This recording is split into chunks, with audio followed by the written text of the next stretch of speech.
രക്തമില്ലാത്ത മനുഷ്യർ അധ്യായം 13. ഗിരീഷ് ചോപ്ര. ആശാദേവിയുടെ സമനില തെറ്റാൻ അത്രയും മതിയായിരുന്നു. തേറ്റപ്പല്ലുകൾ കൂടി കണ്ടപ്പോൾ അതൊരു പിശാചാണെന്ന് തോന്നി. കാറിൽ കിടന്ന് പിടയുന്ന പ്രേമയെയും കയ്യിലിരുന്ന തോക്കും സ്റ്റാർട്ട് ചെയ്ത് നിർത്തിയിരിക്കുന്ന ജീപ്പും എല്ലാം ആശാദേവി മറന്നു. ആ ക്ഷണം കൊലയാളി മുന്നോട്ട് കുതിച്ചു. ഒരു തട്ട് തോക്ക് തെറിച്ചുപോയി. അടുത്ത ക്ഷണം ആശയുടെ മുഖത്തിനു നേരെ അയാളുടെ ഉരുക്കുമുഷ്ടി നീണ്ടുവന്നു. കീഴ്ത്താടി ഒടിയുമാറി ഇടികിട്ടി. ആശ ജീപ്പിന്റെ ബോണറ്റിലേക്ക് മറിഞ്ഞു വീണു. തൊപ്പി തെറിച്ചുപോയി. കണ്ണുകളിൽ നിറഞ്ഞ ഇരുട്ട്. ആശയുടെ കോളറിനെ പിടിച്ചയാൾ വലിച്ചടുപ്പിച്ചു. കൂർത്ത തേറ്റപ്പല്ലുകാട്ടി ഒരു വികൃത ശബ്ദം ഗിരീഷ് ചോപ്ര പുറപ്പെടുവിച്ചു. നിന്നെ ഞാൻ വിടില്ല. ആശാദേവി അയാളെ മിഴിച്ചു നോക്കി. എതിർക്കാനുള്ള ശക്തി നഷ്ടപ്പെട്ടതുപോലെ. നിന്നെ തേടി നടക്കുകയായിരുന്നു ഞാൻ. പക്ഷെ എന്നെ തേടി നീ വന്നു. നിന്റെ അവസാനം വരുത്തുന്നത് ഞാനാണ്. പെട്ടെന്ന് സകല ശക്തിയും സംഭരിച്ച് കാലുയർത്തി ആശ അയാളെ ചവിട്ടി. അയാൾ ഒഴിഞ്ഞുമാറി. ഒപ്പം ആശയുടെ മുഖത്തിൽ ഇടികൊടുത്തു. ഇടിയേറ്റ് തല മന്ദിച്ചു പോയതുപോലെ. അതിനിടയിൽ അയാളുടെ വാക്കുകൾ അവ്യക്തമായി കേട്ടു. നീ SP അല്ല, IG ആയാലും എനിക്ക് പ്രശ്നമല്ല. നീ എന്റെ പഴയ കാമുകയാണ്. എനിക്ക് തരാത്ത ഈ ശരീരം നീ ബാലചന്ദ്രന് കൊടുത്തു. ഒരിക്കലെങ്കിലും നിന്നെ എന്റെ ബെഡിൽ കിടത്തിയിട്ടേ ഞാൻ മരിക്കൂ. നീ ഭാര്യയായതും അമ്മയായതുമൊന്നും എനിക്ക് പ്രശ്നമല്ല. നിന്റെ ചോര മുഴുവൻ ഞാൻ ഊറ്റിക്കുടിക്കും. ഗിരീഷ് ചോപ്രയുടെ തനി സ്വരൂപം നീ കാണാൻ പോകുന്നതേയുള്ളൂ. പെട്ടെന്ന് ആശ അവന്റെ മുഖത്തിരിടി കൊടുത്തു. ഒഴിഞ്ഞുമാറാൻ അയാൾക്ക് കഴിഞ്ഞില്ല. അടിയേറ്റ് അയാൾ ഞെരങ്ങിയപ്പോൾ തേറ്റപ്പല്ലുകൾക്കിടയിലൂടെ ചോരയൊഴുകി. Bloody bitch! അയാൾ ആശയുടെ വയറ്റിലൊരിടി കൊടുത്തു. ആശ ബോണറ്റിലൂടെ അപ്പുറത്തേക്ക് മറിഞ്ഞു വീണു. പിന്നിൽ ഒരു ശബ്ദം കേട്ട് ഗിരീഷ് തിരിഞ്ഞു നോക്കിയപ്പോൾ കാറിൽ കിടന്നിരുന്ന പ്രേമ ഡോർ ചവിട്ടി തുറന്ന് വെളിയിലേക്ക് ഇറങ്ങാൻ തുടങ്ങുന്നത് കണ്ടു. കൈകാലുകൾ ബന്ധിച്ചിരിക്കുന്നത് കൊണ്ട് നിരങ്ങി കാലുകളാണ് അവൾ പുറത്തേക്കിട്ടത്. അയാൾ ഓടിച്ചെന്ന് ആ കാലുകളിൽ ഒരു ചവിട്ട് കൊടുത്തു. കാലുകൾ ഒടിഞ്ഞതുപോലെ അവൾക്ക് വേദനിച്ചെന്ന് വായി മൂടിയിരിക്കുന്ന അവളിൽ നിന്നുണ്ടായ ഞരക്കത്തിൽ നിന്ന് അയാൾ മനസ്സിലാക്കി. അവളെ അകത്തേക്ക് തള്ളിയിട്ടിട്ട് വാതിലടച്ചു. ഒരു നിമിഷം കൊണ്ട് ആശയുടെ അടുത്തെത്തി. വീഴ്ചയിൽ നിന്ന് എഴുന്നേൽക്കാൻ തുടങ്ങിയ ആശയുടെ മുതുകിൽ അയാൾ ചവിട്ടി. അതും പ്രതീക്ഷിച്ച് SP ഒഴിഞ്ഞുമാറി. അയാളുടെ കാലിൽ പിടിച്ച് ഒടിയാൻ പാകത്തിൽ തിരിച്ചു. വല്ലാത്തൊരലർച്ചയോടെ നിലവിളിച്ചുകൊണ്ട് അയാൾ റോഡിൽ വീണു. എഴുന്നേൽക്കാൻ കഴിയുന്നതിന് മുമ്പ് ആശ അവന്റെ മുകളിലേക്ക് ചാടി വീണു. അവന്റെ വയറ്റിൽ മുട്ടുകൊള്ളിച്ച് ആശ മൂക്കിന് ആഞ്ഞിടിച്ചു. ഒരു നിലവിളി. ഗിരീഷ് പിടഞ്ഞു. പെട്ടെന്ന് അയാൾ ആശയുടെ മുടിയിൽ കൂട്ടിപ്പിടിച്ച് തന്റെ തല കൊണ്ടവളുടെ നെറ്റിയിൽ ആഞ്ഞിടിച്ചു. തലയോട് പിളർന്നതുപോലെ ആശയിൽ നിന്നൊരു അർത്ഥനാദമുണ്ടായി. അയാൾ തന്റെ മുകളിൽ കിടന്ന ആശയെ കാൽമടക്കി വയറ്റിൽ ചവിട്ടി ഉയർത്തി മറിച്ചിട്ടു. ആശ വീണ നേരം അയാൾ ചാടി എഴുന്നേൽക്കുകയും ചെയ്തു. ആ ക്ഷണം ആശ അയാളെ കാലുകൊണ്ട് തട്ടിമറിച്ചിട്ടു. പിടഞ്ഞെണീറ്റ ഇരുവരും രണ്ട് സിംഹങ്ങളെപ്പോലെ പരസ്പരം കടിച്ചു കീറാനായി അടുത്തു. തന്റെ കഴുത്തിനെ പിടിച്ചൊടിക്കാനായി കൈനീട്ടി വന്ന ഗിരീഷിനെ ആശ താഴേക്ക് കുനിഞ്ഞ് വയറ്റിൽ തലകൊണ്ടിടിച്ചു. പിന്നെ പിടിച്ചുയർത്തി തന്റെ മുതുകിലൂടെ പിന്നോട്ട് മറിച്ചിട്ടു. ഒരു ഗോതമ്പ് ചാക്ക് വീഴുന്നത് പോലെ അയാൾ പിന്നിൽ വീണു. അവന്റെ നേരെ തിരിഞ്ഞ് ആശ കാലുകൊണ്ട് തലയിൽ തൊഴിച്ചു. ആ കാലിൽ പിടുത്തമിട്ട അയാൾ കാൽമുട്ട് തകലുമാറ് തിരിച്ചു. മറിഞ്ഞു വീണ ആശ ജീപ്പിന്റെ സൈഡിൽ പിടിച്ചു. പെട്ടെന്ന് അയാൾ കിടന്ന കിടപ്പിൽ തന്നെ വളഞ്ഞ് ആശയുടെ വയറ്റിൽ ആഞ്ഞു ചവിട്ടി. വയർ കുത്തിക്കീറുന്ന മാതിരിയാണ് ആ ഷൂസ് വന്ന് പതിച്ചത്. പിടിവിട്ട് ആശ ഓടയിലേക്ക് മറിഞ്ഞു വീണു. എവിടെയോ തലയിടിച്ചു. ശരീരമാകെ കറണ്ടൊഴുകിയതുപോലെ ഒരനുഭവം. എല്ലാ വികാരങ്ങളും മറഞ്ഞുപോയി. ഒരു യന്ത്രം പ്രവർത്തിച്ച് ശബ്ദം അകന്നു പോകുന്നത് പോലെ തോന്നിയ ആശ എഴുന്നേറ്റു. ഓടയിൽ വെള്ളമില്ലാതിരുന്നതിനാൽ ശരീരത്തിൽ ചെളി പറ്റിയില്ല. ജീപ്പിന് മുന്നിൽ കാർ ഇല്ലായിരുന്നു. ഗിരീഷ് പോയി. പ്രേമ പോയി. ഈശ്വര! ആശാദേവി കരഞ്ഞുപോയി. നിറ കണ്ണുകളോടെ ചുറ്റും നോക്കി. ഒരു വാഹനവും വരുന്നില്ല. ഒരു മനുഷ്യജീവിയും അടുത്തെങ്ങുമില്ല. സന്ധിബന്ധങ്ങൾ തകർന്ന പോലെ വേദന. ജീപ്പിൽ പിടിച്ച് അല്പനേരം നിന്നു. റിവോൾവറും തൊപ്പിയും കിടക്കുന്നത് കണ്ടു. സാവധാനം നടന്നു ചെന്ന് അതെടുത്തു. വളരെ പ്രയാസപ്പെട്ട് ജീപ്പ് ഓടിച്ചു പോയി. സർക്കിൾ ഓഫീസിന് മുന്നിൽ ജീപ്പ് നിന്നു. CI ഫിലിപ്പ് വരാന്തയിൽ നിൽക്കുകയായിരുന്നു. തോക്കു പിടിച്ച ഗാർഡ് ജാഗരൂകനായി നിൽക്കുന്നു. SP ജീപ്പിൽ നിന്നിറങ്ങുന്നത് കണ്ട് അയാൾ സല്യൂട്ട് ചെയ്തു. ആശ കൈയുയർത്തി. ആ നടത്തവും ഭാവവും കണ്ടപ്പോൾ എന്തോ കുഴപ്പമുണ്ടെന്ന് തോന്നി ഫിലിപ്പിന്. എന്തുപറ്റി സാർ? ബഷീറുണ്ടോ? ആ നഴ്സിന്റെ മർഡർ സ്ഥലത്താണ്. ശവം പോസ്റ്റ്മോർട്ടത്തിന് അയച്ചു. ശേഖർ എവിടെ? സാർ ഹോസ്പിറ്റലിലുണ്ട്. എന്തുപറ്റി സാർ? ഏറ്റുമുട്ടലുണ്ടായതുപോലെ തോന്നുന്നല്ലോ. ഈ നമ്പർ കാർ എവിടെ വെച്ച് കണ്ടാലും പിടിക്കാൻ എല്ലായിടത്തും വിളിച്ചു പറയൂ. അതിനകത്ത് ഒരു യുവാവും യുവതിയുമുണ്ട്. അവർ രക്ഷപ്പെടരുത്. ആശ ഫിലിപ്പിന്റെ പോക്കറ്റിൽ നിന്ന് പേനയെടുത്ത് മനസ്സിൽ കുറിച്ചിരുന്ന കാർ നമ്പർ എഴുതി കൊടുത്തു.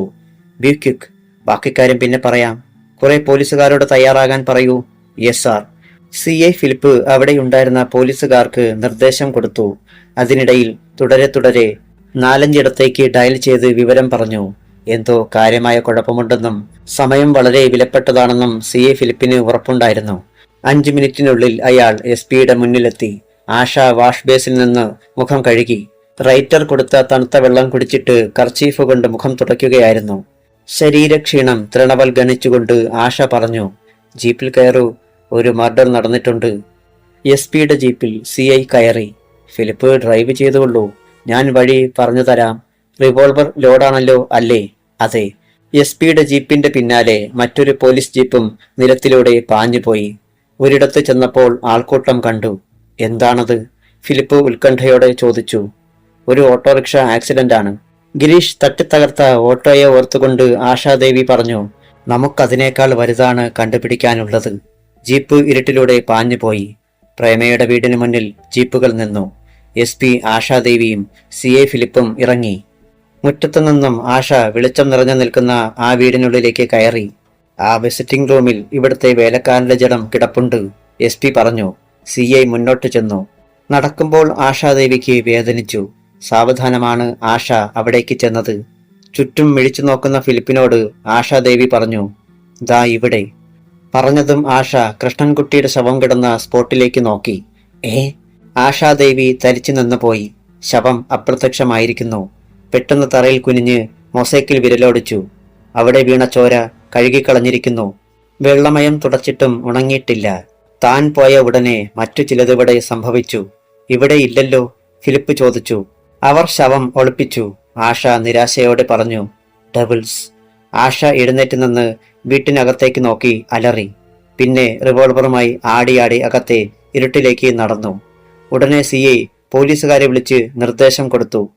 4 പേർ വീടിന്റെ 4 വശത്തും കാവൽ നിൽക്കണം. മറ്റുള്ളവർ എന്റെ കൂടെ വരൂ. Yes sir. പോലീസ് 2 ഭാഗമായി തിരിഞ്ഞു. ഒരു വിഭാഗം SP-യുടെ പിന്നാലെ നടക്കുന്ന CIയോടൊപ്പം ചേർന്നു. ആശാദേവി ആ വീടിന്റെ ഓരോ മുറിയിലും കയറിയിറങ്ങി. ആരെയും അവിടെ കണ്ടില്ല. ശവം അവിടെയെങ്ങും ഒളിച്ചു വെച്ചിട്ടുമില്ലായിരുന്നു. അവർ ശവം കൊണ്ടുപോയി എന്ന് തന്നെ SP വിശ്വസിച്ചു. ഡോക്ടർ ശിവപ്രസാദ്, മഹേഷ് കുമാർ, ഗിരീഷ് ചോപ്ര എന്നീ 3 കുറ്റവാളികളുടെ കീഴിൽ എന്തിനും തയ്യാറായ കുറെ പേരുണ്ട്. അവരാണ് ഈ പ്രവൃത്തികളൊക്കെ ചെയ്യുന്നത്. എന്തിനു വേണ്ടി? അതിന്റെ രഹസ്യം പ്രേമ പറഞ്ഞു തരുമായിരുന്നു.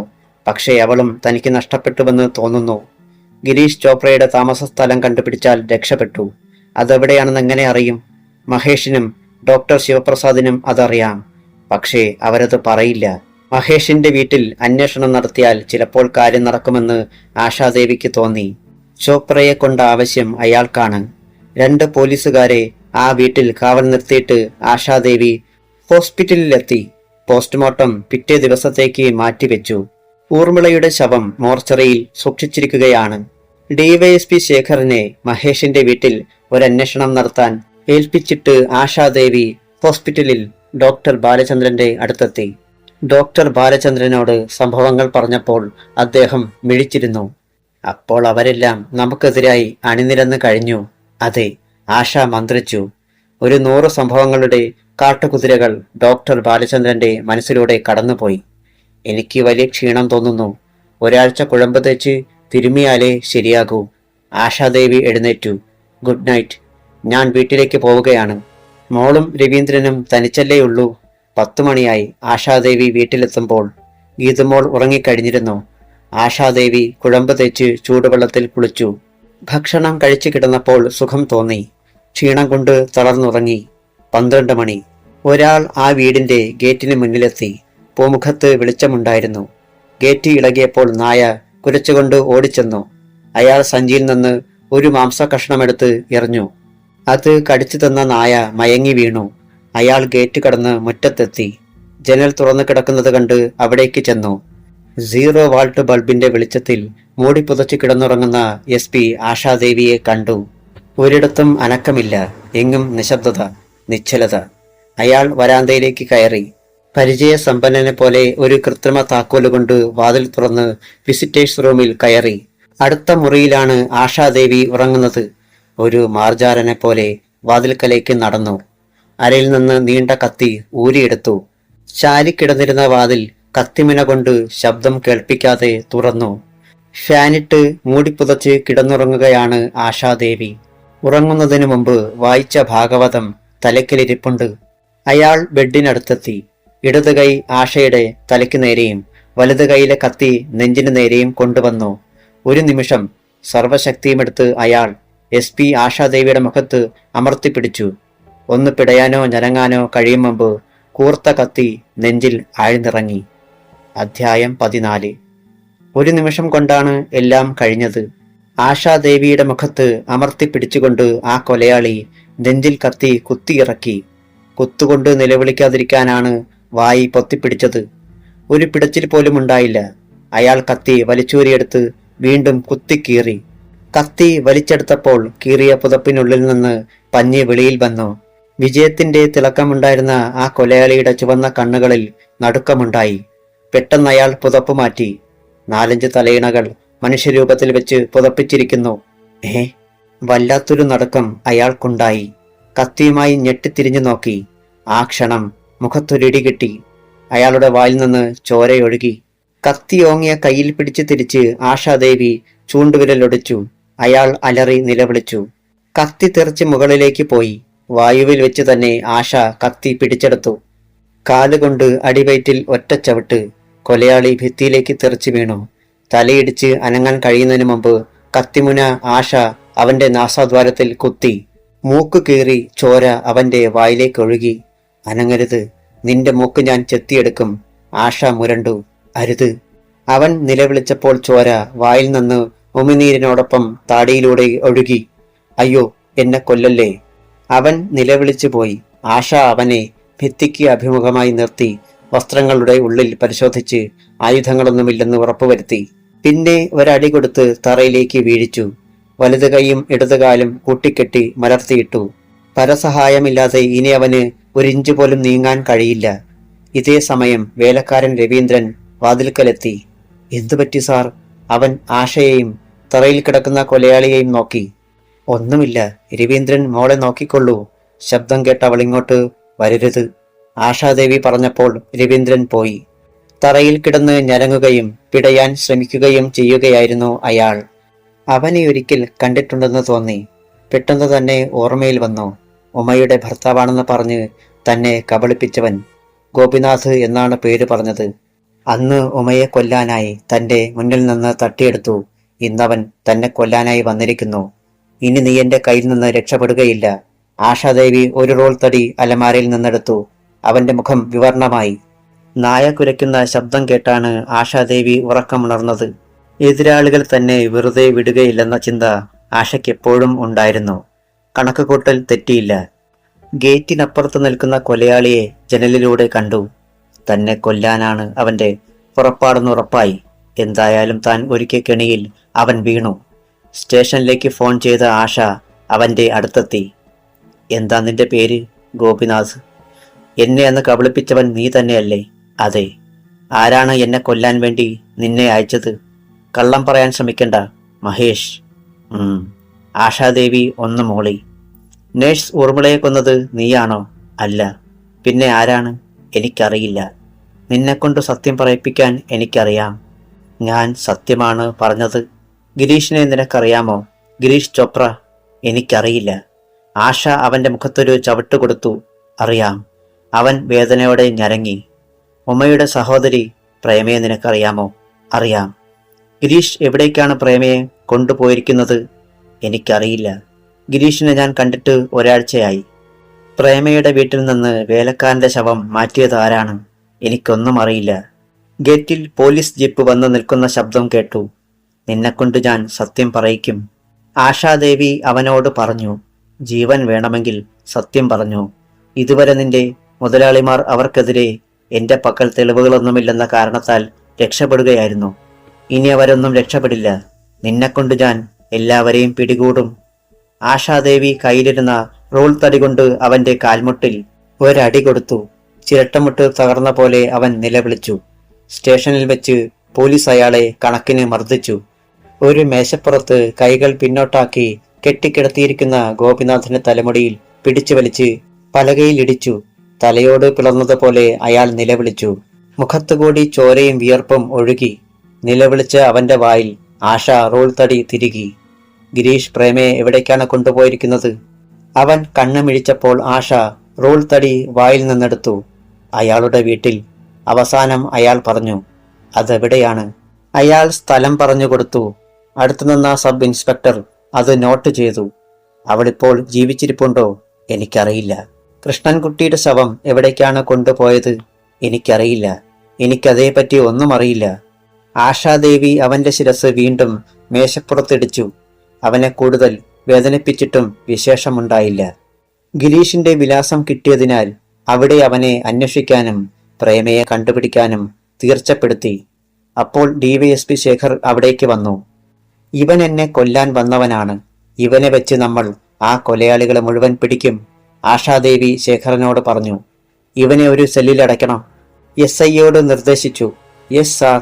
ആശാദേവി സെല്ലിൽ നിന്ന് വെളിയിൽ വന്ന് ശേഖറിനോട് ചോദിച്ചു. പോയിട്ടെന്തായി? മഹേഷിനെ കണ്ടോ? അയാൾ അവിടെ ഉണ്ടായിരുന്നോ? ഉറക്കത്തിൽ നിന്ന് വിളിച്ചെഴുന്നേൽപ്പിച്ചാണ് ഞാൻ സംസാരിച്ചത്. ആ സംഭവങ്ങളുമായി അയാൾക്ക് ബന്ധമുള്ളതായി തോന്നുന്നില്ല, ഡിവൈഎസ്പി ശേഖർ പറഞ്ഞു. ആശാദേവി അയാളുടെ കണ്ണുകളിലേക്ക് നോക്കി. അയാൾ എന്നെ കൊല്ലാനായാണ് ഇവനെ അയച്ചിരിക്കുന്നത്. ഇവനത് സമ്മതിച്ചിട്ടുണ്ട്. അവൻ മനഃപൂർവ്വം പേരുമാറ്റി പറഞ്ഞതായിരിക്കും. എന്തിന്? അത് നമ്മൾ കണ്ടുപിടിക്കണം. നിങ്ങൾ ഗിരീഷ് ചോപ്രയെ കണ്ടുപിടിക്കണം. അഡ്രസ് സബ് ഇൻസ്പെക്ടറുടെ കയ്യിലുണ്ട്. പ്രേമയെ രക്ഷിക്കേണ്ടത് അത്യാവശ്യമാണ്. ഞാൻ 100% ക്ഷീണിച്ചിരിക്കുകയാണ്. സാർ, എനിക്കൊരപേക്ഷയുണ്ട്. ഈ രാത്രിയിൽ അവരെയൊന്നും കണ്ടുപിടിക്കാൻ പറ്റില്ല. കണ്ടുപിടിച്ചാൽ തന്നെ ഒന്നും ചെയ്യാൻ പറ്റില്ല. ആര് പറഞ്ഞു? ആശാദേവിക്ക് അതിഷ്ടപ്പെട്ടില്ല. അവർ മുകളിൽ പിടിയുള്ളവരാണ്. ആ കൊലയാളികളെ സ്വൈര്യമായി വിഹരിക്കാൻ അനുവദിക്കണമെന്നാണോ ശേഖർ പറയുന്നത്? എന്നല്ല, നാം നമ്മുടെ ജീവന്റെ സുരക്ഷിതത്വം കൂടി നോക്കണ്ടേ? നമ്മളെ ആശ്രയിച്ചു കഴിയുന്ന കുടുംബമില്ലേ? നിങ്ങൾക്ക് ഭയമാണെങ്കിൽ ഞാൻ പോകും. എന്റെ ബെഡിൽ വന്ന് കുത്തിയവനെ പിടിക്കാമെങ്കിൽ ഒരുവനെ വീട്ടിൽ ചെന്ന് പിടിക്കാനും എനിക്കറിയാം. നമുക്കവരുടെ പേരിൽ തെളിവുകളൊന്നും ഹാജരാക്കാനില്ല സാർ. ഉണ്ട് ഗോപിനാഥ്. ആ ലോക്കപ്പിൽ കിടക്കുന്നവനാണ് തെളിവ്. അവൻ എല്ലാവരെയും നമുക്ക് കാട്ടിത്തരും. അവൻ ജീവനോടെയുണ്ടെങ്കിൽ ഈ കൊള്ളക്കാരെ മുഴുവൻ നമ്മൾ അറസ്റ്റ് ചെയ്യും. ഒരുത്തനും ശിക്ഷയിൽ നിന്ന് രക്ഷപ്പെടില്ല. ആശാദേവി ഉറപ്പായി പറഞ്ഞു. ശരി, ഞാൻ ഗിരീഷിനെ അന്വേഷിക്കാം. ആശാദേവിയും ശേഖറും 2 ജീപ്പുകളിൽ കയറിപ്പോയി. അരമണിക്കൂർ കഴിഞ്ഞപ്പോൾ മദ്യപിച്ച റോഡിൽ ബഹളമുണ്ടാക്കിക്കൊണ്ടിരുന്ന ഒരുവനെ ഡിവൈഎസ്പി പിടിച്ചുകൊണ്ടുവന്നു. സ്റ്റേഷനിൽ വന്ന് പോലീസുകാരെ തെറി പറഞ്ഞ അവനെ ശേഖർ മർദ്ദിച്ചു. ഇവനെ ലോക്കപ്പിലിട്, കെട്ടുവിടട്ടെ. ബോധമില്ലാത്തപ്പോൾ തല്ലിയാലും അവൻ അറിയില്ല. എല്ലാ ലോക്കപ്പും ഫുള്ളാണ് സാർ, SI ബഷീർ പറഞ്ഞു. കുറെ മുമ്പൊരുത്തനെ തനിച്ചിട്ടിട്ടില്ലേ? അവന്റെ സെല്ലിലിട്. ഇവൻ ബോധം കെട്ട് കിടന്നോളും, ഡിവൈഎസ്പി പറഞ്ഞു. ശരി സാർ. SI ഉടനെ ഹെഡ് കോൺസ്റ്റബിളിനെ വിളിച്ചു. പോലീസ് അയാളെ ഇരുട്ട് നിറഞ്ഞ മുറിയിലേക്ക് തള്ളി. ചാരായമടിച്ച് ബോധമില്ലാത്തവനാ, അവിടെ എങ്ങാനും ചുരുണ്ടു കിടന്നോട്ടെ. ഡിവൈഎസ്പി ശേഖർ ഗിരീഷ് ചോപ്രയെ അന്വേഷിച്ചു പോയി. സ്റ്റേഷൻ നിശബ്ദതയിലായിരുന്നു. ലോക്കപ്പിലെ തറയിൽ കിടന്ന ഗോപിനാഥിന്റെ കഴുത്തിൽ 2 കരങ്ങൾ അമർന്നു. ആരാ എന്നെ കൊല്ലുന്നേ? അയാൾ ഞരങ്ങി. ഞാൻ തന്നെ. എടാ നീയോ? അയാൾ ശബ്ദം തിരിച്ചറിഞ്ഞു. അതെ. എന്നെ രക്ഷിക്കാനാണോ? അല്ല, കൊല്ലാൻ. നീ പോസല്ലേ? അല്ല, അഭിനയമായിരുന്നു. അതെ. നിനക്ക് SPയെ കൊല്ലാൻ കഴിഞ്ഞില്ല. ഞാൻ നിന്നെ കൊല്ലും. ലോക്കപ്പിൽ വെച്ച് പ്രതിയെ മർദ്ദിച്ചു കൊന്നതിന് അവരുടെ പേരിൽ കേസെടുക്കും. നിന്റെ പേരിലുള്ള കുറ്റങ്ങൾ കള്ള ആരോപണങ്ങളാണെന്ന് വരുത്തും. ആ സ്ത്രീ കുടുങ്ങും. ഗോപിനാഥിന് ശബ്ദിക്കാൻ കഴിയുന്നതിന് മുമ്പ് അയാൾ അവന്റെ മുഖത്തടിച്ചു. പിന്നെ ഭിത്തിയുടെ നേരെ വലിച്ചെറിഞ്ഞു. തല ഭിത്തിയിലടിച്ച് പൊട്ടി. നിലവിളി കേട്ട് പോലീസ് ഓടി വന്നു. തറയിൽ കിടന്നയാൾ പിടയ്ക്കുന്നത് കണ്ടു. പോലീസ് ലോക്കപ്പ് തുറന്നപ്പോൾ കൊലയാളി അവരെ തട്ടി താഴെയിട്ടിട്ട് ഓടിപ്പോയി. അപ്പോൾ ഗോപിനാഥിന്റെ പിടയുന്ന ശരീരം നിശ്ചലമായി കഴിഞ്ഞിരുന്നു. ശിരസിൽ നിന്നും ചോര ഒഴുകിക്കൊണ്ടിരുന്നു. അധ്യായം 15. ഗോപിനാഥ് കൊല്ലപ്പെട്ടു. ആശാദേവിക്കത് വിശ്വസിക്കാൻ കഴിഞ്ഞില്ല. ലോക്കപ്പിൽ ചെന്ന് ആശയത് കണ്ടു. സംഭവം അറിഞ്ഞപ്പോൾ ആശ പൊട്ടിത്തെറിച്ചു. ചതി! നിങ്ങളിൽ ആരോ ആണിത് ചെയ്തത്. ഈ മുറിയിൽ അവനെ ഇടാൻ നിങ്ങളോട് ആര് പറഞ്ഞു? എന്നെ കൊല്ലാൻ ശ്രമിച്ചവനെയും മദ്യപാനിയെയും ഒരു സെല്ലിലാണോ അടയ്ക്കേണ്ടത്? ഡിവൈഎസ്പി സാർ പറഞ്ഞിട്ടാണ്. SI ബഷീർ പറഞ്ഞു. ആശ അയാളെ നോക്കി. ഡിവൈഎസ്പി ശേഖർ അപ്പോഴും വന്നിരുന്നില്ല. ഈ കൊലയ്ക്ക് ആര് സമാധാനം പറയും? അവൻ മദ്യപിച്ചിരുന്നില്ല. മദ്യപനായി അഭിനയിച്ചവനെ തിരിച്ചറിയാൻ കഴിയാത്ത നിങ്ങൾക്കെന്തിനാ യൂണിഫോം? അവൻ ആരെന്നറിയാമോ? ആരും മറുപടി പറഞ്ഞില്ല. കേഡ് ലിസ്റ്റിലുള്ളവനാണോ? അല്ല, SI പറഞ്ഞു. അവനെപ്പറ്റി എന്തെങ്കിലും റെക്കോർഡുണ്ടോ? SIക്ക് മറുപടിയില്ലായിരുന്നു. കുറ്റബോധത്തോടെ അയാൾ പറഞ്ഞു. മദ്യപിച്ച് ബോധം നശിച്ച നിലയിലായിരുന്നു അവൻ. നേരം വെളുക്കുമ്പോൾ സ്വബോധമുണ്ടാകുമെന്നും അപ്പോൾ രണ്ടു കൊടുത്ത് താക്കീത് ചെയ്ത് വിടാമെന്നുമാണ് കരുതിയത്. എന്നിട്ടിപ്പോഴെന്തായി? ആശാദേവി വിറയ്ക്കുകയായിരുന്നു. യൂ! വായിൽ വന്നത് അവർ പറഞ്ഞില്ല, നിയന്ത്രിച്ചു. ഈ കൊലയ്ക്ക് ആര് സമാധാനം പറയും? ലോക്കപ്പിൽ വെച്ച് പോലീസ് ഒരു നിരപരാധിയെ മർദ്ദിച്ചു കൊന്നുവെന്ന് പത്രങ്ങൾ എഴുതും, അറിയാമോ? ഉടനെ ഡിവൈഎസ്പി ശേഖർ അവിടേക്ക് വന്ന് ആശാദേവിയെ സല്യൂട്ട് ചെയ്തു. ആശാദേവി മൃതശരീരം അയാളെ കാണിച്ചു കൊടുത്തു. ഇവിടെ ഇട്ടിരുന്ന ആ മദ്യപാനി എവിടെ? ഡിവൈഎസ്പി ശേഖർ SI ബഷീറിനെ നോക്കി. അവൻ പോലീസുകാരെ അടിച്ചു വീഴ്ചിട്ട് ഓടിക്കളഞ്ഞു സാർ. ഓ ഗോഡ്! അവനാണോ ഇത് ചെയ്തത്? അതെ, SP ആശാദേവി പറഞ്ഞു. മിസ്റ്റർ ശേഖർ, എന്നെ കൊല്ലാൻ വന്ന ഇവന്റെ കൂടെ ആ കള്ളുകുടിയനെ ഇടാൻ പറഞ്ഞത് നിങ്ങളല്ലേ? അതെ, മറ്റു സെല്ലുകളെല്ലാം ഫുള്ളായിരുന്നു. വലിയ കേടുകളാണതിൽ. അവരവനെ ഉപദ്രവിച്ചാലോ എന്ന് കരുതി. ഇപ്പോഴെന്തായി? ഇവൻ അവനെ ഉപദ്രവിച്ചു കാണും. പിടിവലിയിൽ എങ്ങനെയോ ഇവൻ കൊല്ലപ്പെട്ടു. ശേഖർ ലാഘവത്തോടെ പറഞ്ഞു. ഇത് പറഞ്ഞാൽ ഈ കൊലപാതകത്തിന്റെ ഉത്തരവാദിത്വത്തിൽ നിന്നും പോലീസിന് ഒഴിഞ്ഞുമാറാൻ കഴിയുമോ? സാർ, അവൻ ഭിത്തിയിൽ തലതല്ലി പൊട്ടിച്ച് ആത്മഹത്യ ചെയ്തു. അതിന് നമ്മളെന്ത് ചെയ്യാനാണ്? പോലീസ് സ്റ്റേഷനിൽ അങ്ങനെ ഒത്തിരി സംഭവങ്ങൾ നടക്കുന്നുണ്ട്. തല്ലിക്കൊന്നിട്ട് കെട്ടിത്തൂക്കി ആത്മഹത്യയാക്കിയിരിക്കുന്നു. പിന്നെയാണോ ഇത്? സാർ ഭയപ്പെടേണ്ട. അയാൾ തന്നെ ചെറുതാക്കുകയാണെന്ന് ആശാദേവിക്ക് തോന്നി. നീതി നടത്താനാണ് നമ്മൾ ഈ യൂണിഫോം ധരിച്ച് സർക്കാരിന്റെ ശമ്പളം വാങ്ങുന്നത്. തോന്നിയാസം കാണിക്കാനാണെങ്കിൽ വല്ല തിരിവുഗുണ്ടയുമായാൽ മതി. ഞാൻ അന്വേഷിക്കുന്ന കേസുകൾ അതിന്റെ അന്തസ്സോടെ നടത്തണമെന്നാണ് എൻ്റെ ആഗ്രഹം. നിങ്ങൾ പറഞ്ഞപ്പോൾ ഒരു കൊലപാതകം ആത്മഹത്യയാക്കാൻ പെട്ടെന്ന് കഴിഞ്ഞു. പക്ഷേ അവൻ മരിച്ചതോടെ എത്ര പേരാണ് രക്ഷപ്പെട്ടതെന്ന് അറിയാമോ? കൊലപാതകം ആത്മഹത്യയാക്കാൻ ശ്രമിച്ചവരെ പിടിക്കാനാണ് നമ്മൾ ശ്രമിക്കുന്നത്. അവരെല്ലാം രക്ഷപ്പെട്ടു. ഈ തെളിവ് നശിച്ചതോടെ. ആശാദേവി 2-3 അടി നടന്നിട്ട് തിരിഞ്ഞ് ഡിവൈഎസ്പി ശേഖറിനെ നോക്കി.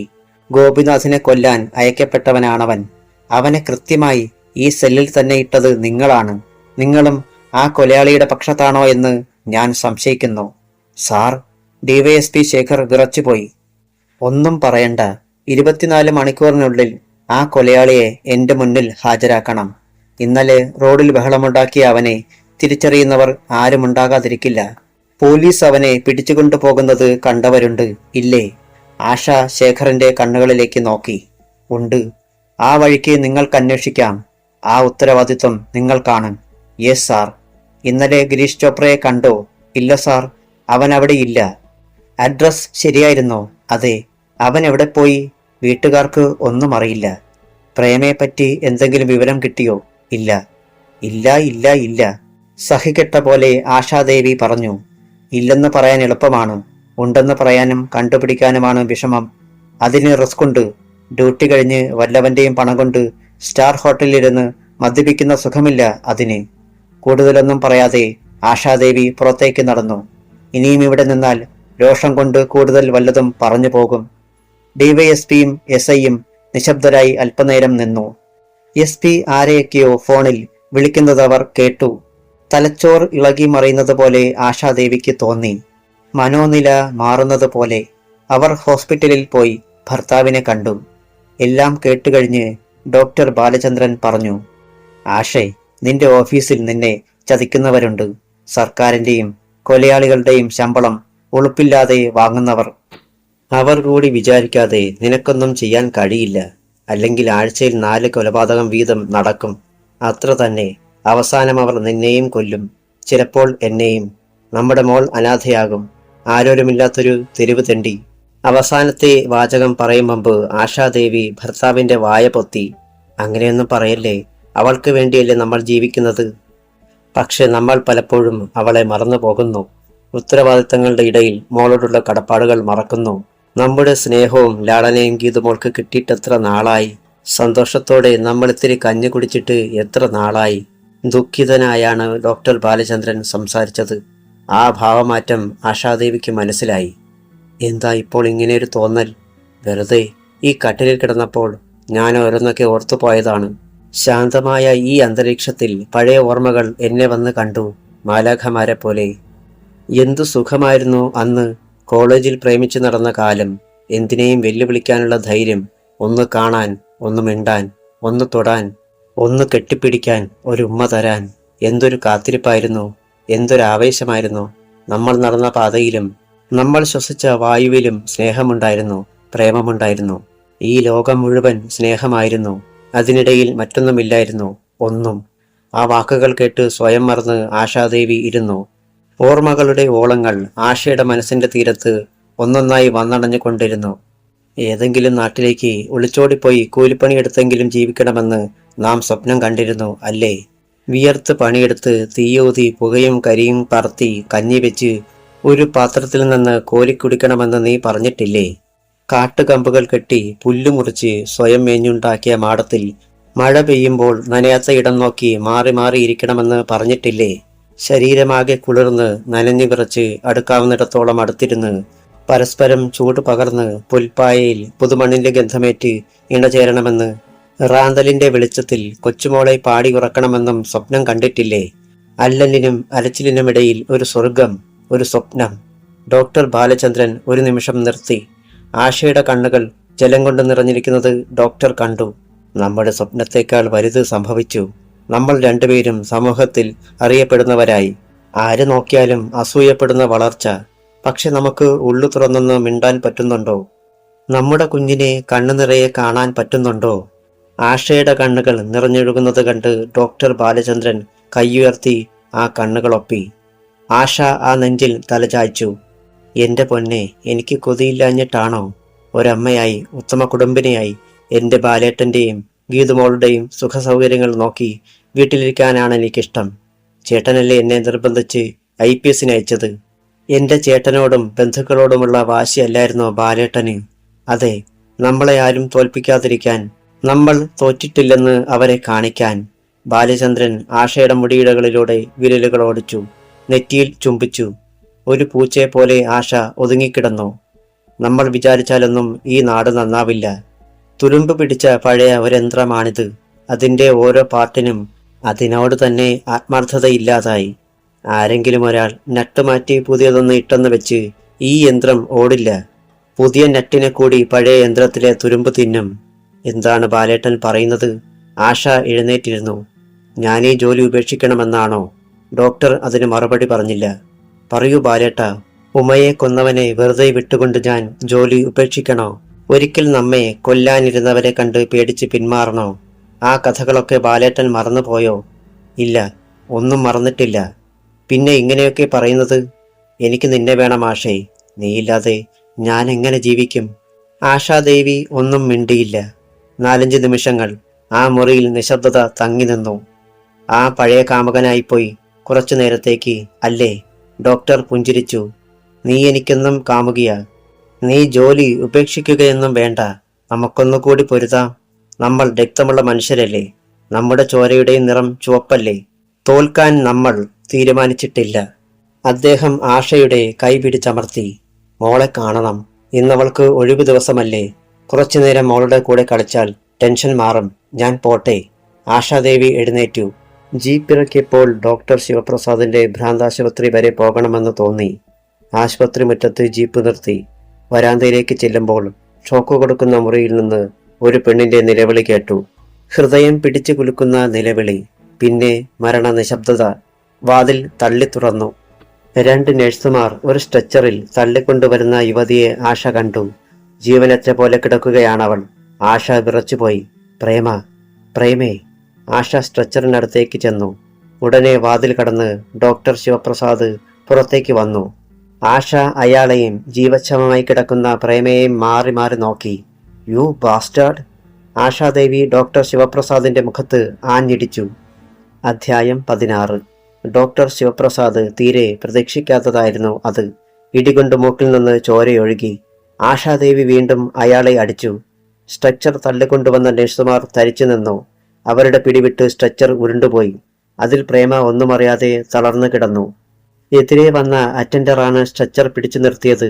അല്പം താമസിച്ചിരുന്നെങ്കിൽ അത് എതിർവശത്തുള്ള ഭിത്തിയിലിടിക്കുമായിരുന്നു. അടികൊണ്ട ഡോക്ടർ ശിവപ്രസാദിന്റെ കണ്ണുകളിൽ തീപാറി. അറ്റൻഡറും നഴ്സുമാരും ഇതികർത്തവ്യതാമൂഢരായി നിന്നുപോയി. വായിൽ നിറഞ്ഞ ചോര തുപ്പിയിട്ട് ഡോക്ടർ ശിവപ്രസാദ് ആശാദേവിയുടെ അടി തടുത്തു. നിങ്ങൾക്കെന്താണ് പറ്റിയത്? ഭ്രാന്ത് പിടിച്ചോ? അയാൾ വല്ലാത്തൊരു ശബ്ദത്തിൽ ചോദിച്ചു. അതെ, SP ജ്വലിച്ചു. ഭ്രാന്തില്ലാത്തവർക്ക് ഭ്രാന്തുണ്ടാക്കുകയല്ലേ നിങ്ങളുടെ ജോലി? മേഡം, സാർ, നിങ്ങളെന്നെ തെറ്റിദ്ധരിച്ചിരിക്കുകയാണ്. അവൾ ആകെ വയലന്റ് ആയിരിക്കുകയായിരുന്നു. ഇവിടെ എന്തൊക്കെ കുഴപ്പങ്ങളാണ് ഉണ്ടാക്കിയതെന്ന് അറിയാമോ? ഷോക്ക് കൊടുക്കാതെ അവളെ അടക്കി നിർത്താൻ കഴിയില്ലായിരുന്നു. ആര് പറഞ്ഞു അവൾക്ക് ഭ്രാന്താണെന്ന്? എവിടെയാണ് അവളുടെ ബന്ധുക്കൾ? അവരവളെ ഇവിടെ ഏൽപ്പിച്ചിട്ട് പോയി. മഹേഷല്ലേ അവളുടെ ബന്ധു? ഗിരീഷല്ലേ അവളെ ഇവിടെ ഏൽപ്പിച്ചത്? ഇല്ലാത്ത ഭ്രാന്ത് ഉണ്ടാക്കുവാനായിട്ട്? ആശാദേവി അയാളുടെ മുഖത്തടിക്കും മട്ടിൽ ചോദിച്ചു. അവരെ സഹായിക്കാൻ ആരുമില്ലാത്തതിൻ്റെ പേരിൽ നിങ്ങൾക്ക് രക്ഷപ്പെടാൻ കഴിയുമായിരിക്കും. പക്ഷേ ഇവിടെ മനുഷ്യാവകാശ സംരക്ഷണ സമിതിയുണ്ട്. അവരെ കൊണ്ട് ഞാൻ നിങ്ങൾക്കെതിരെ ശബ്ദമുയർത്തിക്കും. ഡോക്ടറുടെ മുഖത്തൊരു പുഞ്ചിരി ഉണ്ടായി. അതിൻ്റെ ഇവിടുത്തെ പ്രസിഡന്റ് ഞാനാ. ആശാദേവിക്ക് വല്ലായ്മ തോന്നി. U devil! ആശ വീണ്ടും കൈ ഉയർത്തി. ആരുമില്ലെങ്കിലും ഞാൻ മതി. എൻ്റെ ചേട്ടനാണിതിന് പിന്നിൽ. ആ പിശാചിനെയും തന്നെയും ഞാൻ വെറുതെ വിടില്ല. ഉമയെയും പ്രേമയെയും ഭ്രാന്ത് പിടിപ്പിക്കാൻ ശ്രമിച്ചതിന് പിന്നിൽ നിങ്ങൾക്ക് ഗൂഢ ലക്ഷ്യങ്ങളുണ്ട്. അടിയിൽ നിന്നും ഒഴിഞ്ഞു മാറിക്കൊണ്ട് ഡോക്ടർ ശിവപ്രസാദ് പറഞ്ഞു. മനുഷ്യാവകാശ സംരക്ഷണ സമിതിയോട് നിങ്ങൾ സമാധാനം പറയേണ്ടി വരും. അതിൻ്റെ പ്രസിഡന്റിനെ അകാരണമായി തല്ലിയതിന് നിങ്ങളുടെ അധികാര ചിഹ്നമായ ഈ തൊപ്പി തെറിപ്പിക്കാൻ ഞാനൊന്ന് ഡയൽ ചെയ്താൽ മതി. കാണണോ നിങ്ങൾക്ക്? ശബ്ദമുയർത്തി അയാളത് പറഞ്ഞതും അടി വീണതും ഒരുമിച്ചായിരുന്നു. ഡോക്ടർ ശിവപ്രസാദിന്റെ കണ്ണുകളിൽ പൊന്നീച്ചകളുണ്ടായി. ആ ഇരുട്ടിൽ അയാൾ ആശാദേവിയുടെ ശബ്ദം കേട്ടു. കാണട്ടെ തന്റെ അധികാരവും സ്വാധീനവും. എന്റെ ഭർത്താവിനെ കൊല്ലാൻ ശ്രമിച്ചവനല്ലേ നീ? എനിക്ക് നീതി നടത്താൻ ഈ കാക്കി വേണ്ട. ഒരു ഗോപിനാഥിനെ കൊല്ലാൻ നിനക്ക് കഴിഞ്ഞു. പക്ഷേ എല്ലാ തെളിവുകളും നശിപ്പിക്കാൻ നിനക്ക് കഴിയില്ല. വെപ്പ് പല്ല് വെച്ച് നടക്കുന്ന ചെകുത്താനോട് പറഞ്ഞേരി. ജീവച്ഛവമായി ഈ സ്ട്രെച്ചറിൽ കിടക്കുന്ന ആ പെൺകുട്ടിയുടെ കണ്ണുനീരിന്റെ വിലയയാൾ കൊടുക്കേണ്ടി വരുമെന്നും. ആശാദേവി തിരിച്ചു നടന്നു. ഒതുങ്ങി ഭയന്നു നിൽക്കുന്ന നഴ്സുമാരെ കണ്ട് ആശ നിന്നു. നേഴ്സിന്റെ യൂണിഫോമിന് മഹത്വവും പരിശുദ്ധിയുമുണ്ട്. അല്പമെങ്കിലും മനസാക്ഷിയുണ്ടെങ്കിൽ നിങ്ങളതിന് കൂട്ടുനിൽക്കില്ലായിരുന്നു. പ്രേമയുടെ സ്ട്രെച്ചറിലേക്ക് കൈചൂണ്ടി ആശാദേവി പറഞ്ഞു. പണമുണ്ടാക്കാൻ വേണ്ടി ചെയ്യുന്ന എല്ലാ ക്രൂരതകളെക്കാളും മഹാപാപമാണ്. ഇടനാഴിയുടെ രണ്ടറ്റത്തും ആളുകൾ പ്രത്യക്ഷപ്പെടുന്നത് SP കണ്ടു. ജീപ്പിൽ വന്നിരിക്കുമ്പോൾ ഒന്ന് പൊട്ടിക്കരയണമെന്നുണ്ടായിരുന്നു ആശാദേവിക്ക്. ആ ഹോസ്പിറ്റൽ ബോംബ് വെച്ച് തകർക്കാൻ തോന്നി. മൃഗങ്ങൾ പോലും ആഹാരത്തിനായേ ഇരയെ കൊല്ലുകയുള്ളൂ. ഈ പിശാചുക്കൾ എത്ര മനുഷ്യ ജീവിതങ്ങളാണ് തുലച്ചത്. ഉമയെ തനിക്ക് രക്ഷിക്കാനായില്ല. ചേച്ചി, എന്നെ രക്ഷിക്കൂ, എന്റെ കുഞ്ഞിനെ രക്ഷിക്കൂ. ഉമയുടെ കരച്ചിൽ ഇപ്പോഴും കാതുകളിൽ മുഴങ്ങുന്നു. പ്രേമയും തനിക്ക് രക്ഷിക്കാൻ കഴിഞ്ഞില്ല. പോലീസ് സൂപ്രണ്ടായി തുടരാനൊരു യോഗ്യതയും തനിക്കില്ലെന്ന് ആശാദേവിക്ക് തോന്നി. ലോക്കപ്പ് മരണം ഇനി എന്തൊക്കെ കോലാഹലങ്ങൾ ഉണ്ടാക്കുമെന്നറിയില്ല. വീണ്ടും ഹോസ്പിറ്റലിൽ ചെന്ന് ഡോക്ടർ ബാലചന്ദ്രനുമായി സംസാരിച്ച ശേഷമാണ് ആശാദേവി വീട്ടിലേക്ക് പോയത്. ഗീതുമോളുമായി കളിച്ചിരിക്കാൻ വളരെയധികം കൊതിച്ചാണ് വീട്ടിലെത്തിയത്. പക്ഷെ മനസ്സ് സ്വസ്ഥമല്ലായിരുന്നു. മഹേഷും ഗിരീഷുമൊക്കെ മനസ്സിൽ തങ്ങി നിന്നു. തന്നെ വല്ലാതെ പിന്തുടരുന്ന വിഷച്ചിലന്തികളെപ്പോലെ അവർ വലകെട്ടിക്കൊണ്ടിരിക്കുന്നു. താൻ പൊട്ടിക്കുന്തോറും അവർ ശക്തിമത്തായ നൂലുകൾ കൊണ്ട് വല വീണ്ടും വീണ്ടും നെയ്യുകയാണ്. ബെഡിൽ നീണ്ടു നിവർന്നു കിടന്നു. അടുത്ത മുറിയിൽ ഗീതുമോൾ TV-യിൽ വീഡിയോ ഗെയിം കളിക്കുകയാണ്. അവൾക്ക് പ്രിയപ്പെട്ട മാരിയോയും ലൂഗിയും. അവർ മാറി മാറി എല്ലാ പ്രതിബന്ധങ്ങളും തരണം ചെയ്ത് ഓരോരോ കോട്ടകൾ കീഴടക്കുന്നു. ഓരോ കളിയും ജയിക്കുമ്പോൾ അവൾ പൊട്ടിച്ചിരിക്കുന്നത് കേൾക്കാം. ആശാദേവി ഓർത്തു. അവൾ വിജയിക്കുന്നു, താൻ പരാജയപ്പെടുന്നു. ആ കളിയിൽ കൺട്രോൾ മുഴുവൻ ഗീതുവിന്റെ കയ്യിലാണ്. തന്റെ കാര്യത്തിൽ മറ്റാരൊക്കെയോ ചരട് വലിക്കുന്നുണ്ട്. ആരാണത്? അത് കണ്ടുപിടിക്കാൻ തനിക്ക് കഴിഞ്ഞിട്ടില്ല. ആശാദേവി കണ്ണടച്ചു കിടന്നു. മഹേഷ് കുമാറും ഗിരീഷ് ചോപ്രയും ബാലചന്ദ്രനും പഴയ വീടുമെല്ലാം മനസ്സിലേക്ക് കടന്നു വന്നു. വർഷങ്ങൾക്ക് മുമ്പ് പ്രേമവും സ്നേഹവും ശത്രുക്കളും വെല്ലുവിളികളും പ്രതികാരവും ഭീഷണിയും ഒളിച്ചോട്ടവും എല്ലാം നടന്നതെന്നാണ് താൻ കോളേജിൽ പഠിക്കുമ്പോൾ. അന്ന് ആ നിറങ്ങൾ, ആ വസന്തം, ആ ഇടിമിന്നലുകൾ. കാലം പിന്നോട്ട് തിരിഞ്ഞു. ആശാദേവി എല്ലാം മറന്നു. അധ്യായം 17. വർഷങ്ങൾക്ക് മുമ്പ്. നിറമുള്ള കോളേജ് ജീവിതം. ക്യാമ്പസിന്റെ വടക്കേ അറ്റത്തെ മതിലിനടുത്തെ നടക്കല്ലിൽ ആശാദേവിയും ബാലചന്ദ്രനും ഇരുന്നു. താഴെ ആൺകുട്ടികൾ ഫുട്ബോൾ കളിക്കുന്നു. അതിനപ്പുറത്തെ കോർട്ടിൽ പെൺകുട്ടികളുടെ വോളിബോൾ. നല്ലൊരു ഫുട്ബോൾ പ്ലെയറാണ് ബാലചന്ദ്രൻ. വെള്ള ഷോർട്സാണ് ബാലചന്ദ്രൻ ധരിച്ചിരിക്കുന്നത്. കോളേജിലെ പ്രശസ്തമായ ടീം സ്മാഷ് 11ന്റെ ക്യാപ്റ്റനാണ് ബാലചന്ദ്രൻ. ആശയ്ക്ക് ഫുട്ബോൾ വളരെ ഇഷ്ടമാണ്. ഫുട്ബോൾ മാത്രമല്ല, കായികാധ്വാനമുള്ള എല്ലാ കളികളും. ബാലചന്ദ്രന് അമ്മ മാത്രമേയുള്ളൂ. ആശാദേവിയുടെ അച്ഛന്റെ ആശ്രിതനായിരുന്നു ബാലചന്ദ്രന്റെ അച്ഛൻ. ക്യാൻസർ വന്ന് മരിച്ചുപോയി. അമ്മ കൂലിപ്പണിയെടുത്താണ് മകനെ പഠിപ്പിക്കുന്നത്. ഉത്സാഹിയും സൽസ്വഭാവിയുമാണ് ബാലചന്ദ്രൻ. അതേസമയം വാശിക്കാരനും. ഇഷ്ടക്കേട് കണ്ടാൽ മുഖം നോക്കാതെ അടികൊടുക്കും. സ്മാഷ് 11 എറണാകുളത്ത് കളിക്കാൻ പോയപ്പോഴത്തെ അനുഭവമാണ് അയാളെ ഹീറോ ആക്കിയത്. എതിർ ടീം തോൽക്കുമെന്നായപ്പോൾ റഫറിയുമായി ഒത്തു. സ്മാഷ് 11 മുന്നേറാൻ തുടങ്ങുമ്പോഴൊക്കെ അയാൾ ഫൗൾ വിളിക്കും. കാര്യം മനസ്സിലായ ബാലൻ റഫറിയുടെ കോളറിന് പിടിച്ചു. കളിക്കളത്തിൽ റഫറിയെ ഭീഷണിപ്പെടുത്തുന്നത് കളി നിയമങ്ങൾക്ക് ചേർന്നതല്ല. എതിർ ടീം ക്യാപ്റ്റൻ ഓടി അടുത്തു വന്നു. അവർ റഫറിക്ക് പിന്നാലെ അണിനിരന്നു. കളിക്കളത്തിൽ റഫറിക്ക് കൈക്കൂലി കൊടുത്ത് സ്വാധീനിക്കാൻ കളി നിയമത്തിൽ പറഞ്ഞിട്ടുണ്ടോടാ? ദേഹമാസകലം വിയർത്ത ബാലൻ അലറുകയായിരുന്നു.